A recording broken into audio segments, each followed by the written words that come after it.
I went to medical school in 1982, and I can remember knowing that the ratio of women getting into medicine was way lower than men. And I also didn't go to public school, and I went to interviews in London, so that was a factor as well.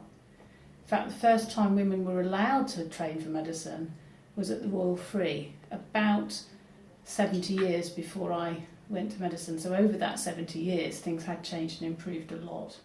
I think I've been really lucky in that I entered med school in 1982, I think, 82, which was a time, it's about 25 years ago, when I think it was quite accepted that women were coming into medicine.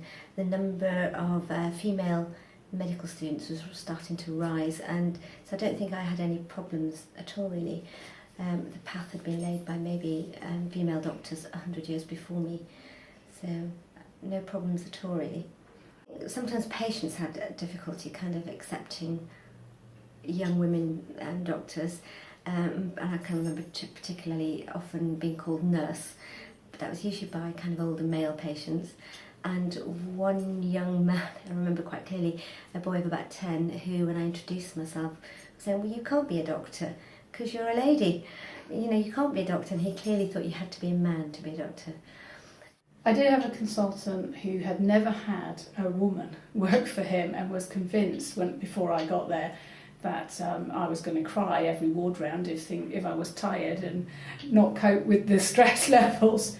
He definitely had no experience of working with junior doctors who were female, which is hard to believe in this day and age where there's more women than men. The nursing staff were mixed.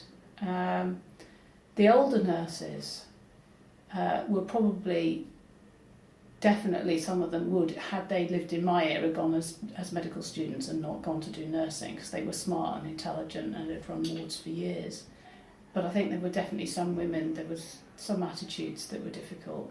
Some of the women found it very challenging because they were expecting to rule the roost as doctors, and I think they kind of got a chip on their shoulder, possibly because they'd had to struggle to get where they were, and they rubbed the nurses up the wrong way. I think the problems are that females are probably going to want to go off and have families, and you do have to make a choice there. If you want to have a family, then obviously you have to take some time out. You then have to decide to choose your career or your family. If you go part-time, it's very difficult in some specialities to work as a part-time doctor and raise a family. I think general practice allows it quite well, which I suspect is why so many ladies choose to come into general practice. We're at least 51% female, and we're not expected to act any different, we're not expected to do anything different.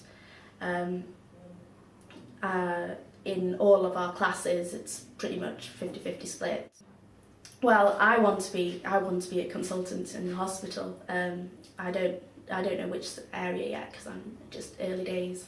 But our lecturer keeps reminding us that 50% are going to be GPs anyway. So I don't feel as a female that I'm disadvantaged, but time will tell.